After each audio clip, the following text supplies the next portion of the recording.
Hello everyone, welcome to yet another episode of Life Loosened Up. When I was little, I always wanted to get into hotel management, and that is something I just wanted to pursue as my profession. But due to some reasons, I got into engineering.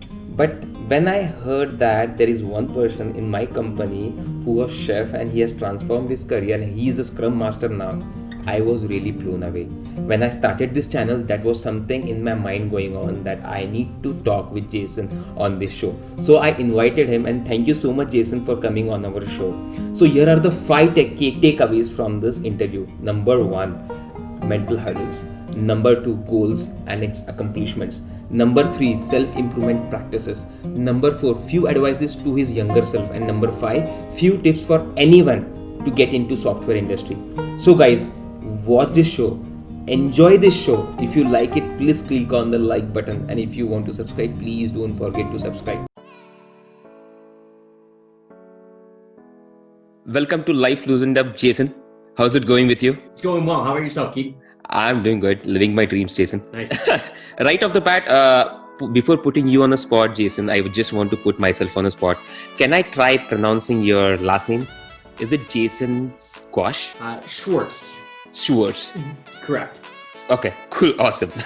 Yep. So straight off to my first question, Jason. So do you remember the moment when you decided to transform your career from food industry to software industry? Before you telling me something, I'll just give you a small incident which happened to me. I'm pretty much sure that my viewers don't know about it.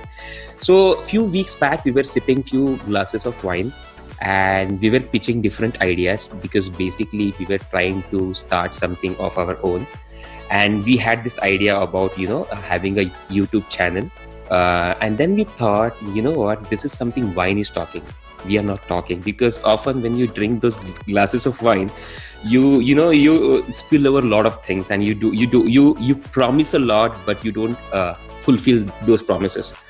But at the same time, you know what we did? We made a pact. We made a promise. No matter what, tomorrow morning, as soon as we wake up, we'll record a video and put it on YouTube. And that's how it started. So do you remember any kind of incident like this which happened to you? And that day you decided, no, tomorrow I have to get into a software industry. So for me, it was more of a longer term over the course of several months that there was a buildup. And it was knowing that when I would get out of work, working in the restaurant industry, I'd have physically be tired, but mentally I felt like I hadn't done anything all day. So I would spend time on the computer when I got out of work, and I'd be reading forums on how to do different things and how different technologies work. I started going back through and taking Khan Academy classes, even just following the math courses, just to continue stimulating myself. And over time, I got to the point where I took a couple classes at the local community college. And I think that moment that you're talking of, for me, occurred when I left my job and just went to work at PayPal in a call center. Because it was going to be more flexible with my schedule to allow me to go back to school.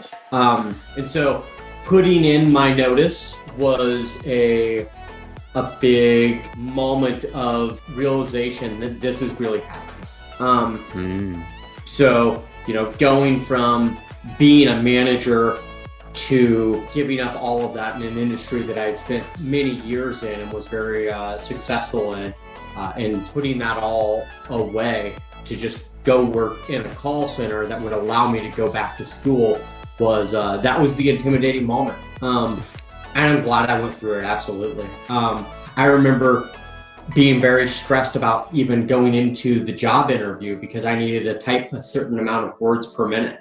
And I think it was something like 24 words per minute. And at the time, I had been used to working in restaurants for so long, like I didn't work with computers on a keyboard, things like that, for quite some time. And I actually studied and put myself through courses and different online programs, I should say, just to improve my typing speed.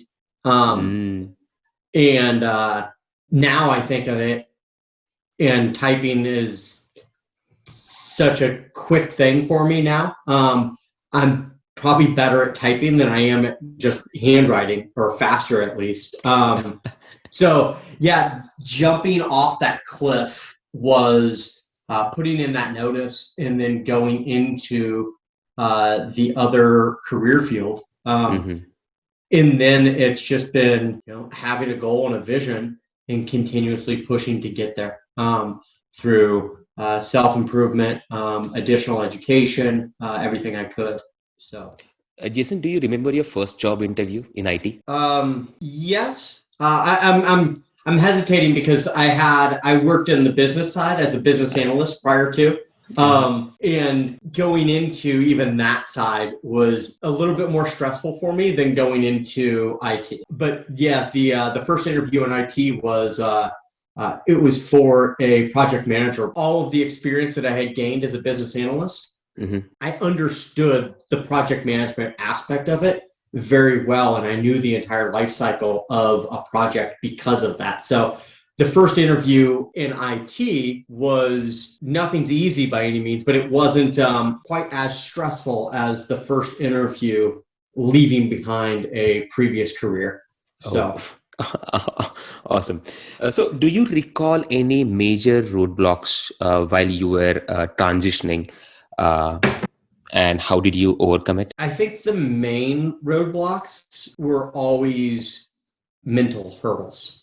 And a lot of that was idea that, say, you couldn't do something because that wasn't how it previously had been done, or because your background was such and such. And with each one, it just gradually, you would go through those roadblocks, and you'd start to realize that even though your background experience may be in a completely different field, it has a lot of relative skills that you can bring over into the new. And I think that goes for everyone.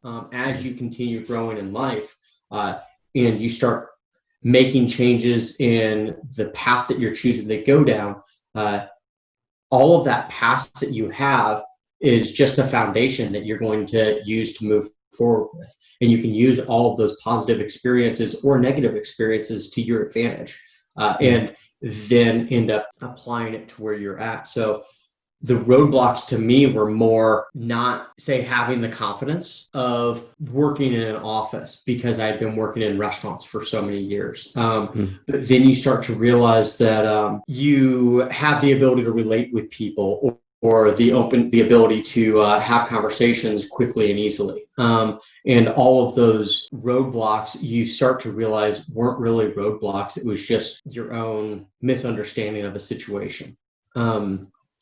So other than that, there were some concerns, but most of them were, I would say, all just mental challenges. I mean, it's the same thing with riding a bike.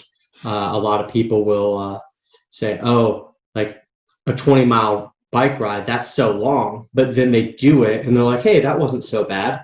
And then you do a couple of them and you're like, 20 miles is really not much. And then all of a sudden it's a 50-mile. And then you do it and it's like, wow, that was a lot. That was a lot. But you do a couple of them and you're like, right, 50 miles, not so bad. Like, yeah, like we could do that in 3-4 hours. And then your goals just get bigger as you're attaining all the smaller goals. You can just piece them together and eventually get to where you're taking on much larger goals. And those mental roadblocks that you had prior to, you start to realize that it was your own mental block that you're putting on. So you talked about self-improvement, Jason. So is there any particular process that you follow to do some kind of self-improvement? Like, do you work on yourself a lot every day, or do you have a process or something? I do a lot of self-reflection. And I think that that's a pretty key thing to help people improve. Recently, I've gotten into the habit of actually keeping a journal that I populate in the morning. I found that it helps me to rehash what I had gone through the previous day, and also helps me to keep focus of what's important for me with the upcoming day. I've tried to do it at night, but sometimes I think it's better to just sleep on it and look back on something. You get a little bit more clarity if there's a little more distance in between the event and when you're writing it down. So, And you write it online somewhere, or you have a physical book that you have maintained where you write it? I have a physical book that I maintain. So it's not the most detailed. It's just one of those where I'm just starting small. So like right now, just kind of focusing on a couple of key things that are important to me, especially with COVID and all the working from home or the limited socializing that a lot of people are doing. Right. There's a couple things with did I hit a minimum amount of exercise that I'm looking for? Right. How did I sleep? Because that's a couple different things that I'm trying to focus on. And then there's some professional goals in there as well. So it's not like I'm creating a journal and writing out a full page. It's maybe just that much of a page with just some details. Right. And I've noticed that over the last couple months, as I keep doing it, I start to identify some other things that would be relevant to add to it, and I just continue to grow and add items as I see them fit. So because even I follow a journal, like it's been a year now.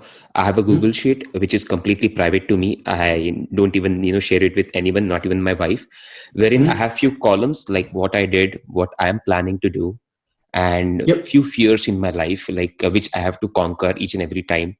And then I tend to overeat a lot. So I also write there like what I had, how many calories I have consumed, and what I plan to do today. For example, if I'm going to a party tonight, so I'll just maintain a notes there that today I'll be going to a party and I'll not overeat there. And if I overeat, next morning I come back, I self-reflect on myself. This is what I did, this is what I promised, and this is something I fulfilled, or this is something I did not fulfill. So this is what I do. And that's along the same lines as my own journal as well. And I'm starting to identify trends and things that I feel if I'm having a particularly very productive week, I can usually look back on the journal and kind of identify, I took the time to make sure to go to sleep by such and such time, to make sure that I got a minimum of 7.5 hours of sleep, something like that. Right. I'm pretty notorious historically for myself to cut my sleep short. And I think that that's really just cutting yourself short doing it. Right. But yeah, same thing. Like, how was the quality of the sleep? Did I happen to go to a party or meet up with friends before? I've also done for about 5 years now. I've also maintained a Google spreadsheet that is a list of goals and accomplishments. So goals that I want to achieve and where I want to be. And I have that broken out into 3 different sections, short-term, midterm, and long-term goals. So short-term goals could be 6 months to a year. Midterm could be 3 to 5 years. Long-term is basically a 10-year goals. So that's actually that's something that I picked up in the first class that we had in grad school. So, and I've continued to maintain that. Some of those items may not be important or relevant to me anymore, so I can get rid of them. But it has helped me guide my professional and personal life to directions that I want to be going. So what's your long-term goal? I mean, you can pass this question if you don't want to answer it, but what's your long-term goal like? I can move on. Deep real quick here. That's an interesting one. So ultimately, I would like to ensure that I have financial stability for beyond my working years. So maybe not necessarily working years, but to the point where I have multiple streams of revenue that are coming in to help me as I go into, say, retirement. I would like to have some property, so that I can, just be able to be out and do more with nature and outdoors. So where exactly that is, I haven't 100% sold myself on. It could be, there's a couple different locations that I've thought about that, but long term, and I guess that's where we're talking at the 20-year mark, is more along there. Now there's a lot of questions that I have of how to get there. Awesome. But just like all of the other roadblocks that are there, one small step at a time. And the key to eventually getting there is going to be the, completing this task and this task and this task allowed me to then expand my own mental abilities and physical capabilities to do another thing and then another. So thank you so much for answering that heavy question for me. So this question is pretty hypothetical, Jason.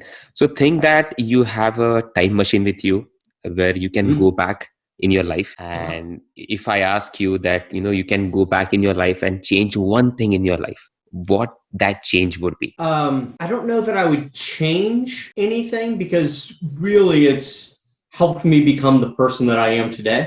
All of the aspects, the good and the bad. There's times that I wish I could go back to my younger self and maybe give him a little bit of advice and a little bit of knowledge of, enjoy the time that you have and what you're doing in the present moment. Don't continuously look to the future. Make sure that what you're doing in that time and in that particular point in your life is relevant and that you're taking the time to enjoy it. So, Jason, about the present moment, is there anything that you do for staying in the present moment? I don't have a particular trick or tip on that. I could probably use one if you got one. I do meditation.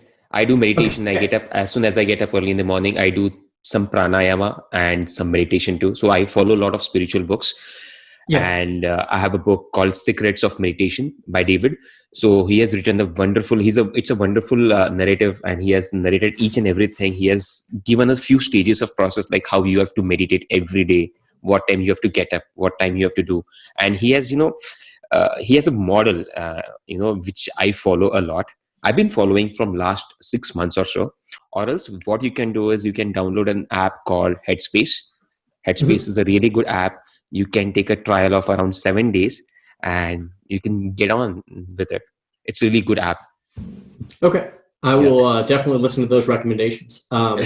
Sure. So, Jason, this is my final question. 3 quick tips for anyone who wants to get into software industry from any industry. Be curious. Just be really curious as to how things, and when you're curious about things, pay attention to them. See if there's ways that you can improve. Be extremely open-minded to all sorts of ideas and beliefs. And make sure that you're able to work with people of every type of background. You are going to work with somebody from every type of background. And it's great because you get the opportunity to meet people and understand different cultures from around the world. Right. And then I guess the third piece that I would go with is just to make sure that you're always never hesitate to ask questions. Oftentimes it's a good way to open up with people. It's a good way to get dialogue. And the more you ask and the more you start to understand, the better you'll be with everything in the end. Right. So actually, I have one more question now. Sorry for that. This is just a follow-up question. Sometimes, if someone is explaining me something, sometimes I have questions. But, there is an inner voice within you. And it keeps on stopping me of asking any question to that other person. Because those questions are really silly according to me. But when I ask them, people are like, this is really a good question. You should have asked this question. Right. But sometimes, I don't ask those questions. I just ignore those questions. So what do you think? I mean, has it ever happened to you like you had question, but you did not ask it just because you felt that question is silly? Yes and no. So I've hesitated to ask a question and then it turned out that somebody else had the question and they asked it. so I'd get an answer. That's actually what I've found more often than not, especially as I'm leading trainings and trying to get groups of people to collaborate on something.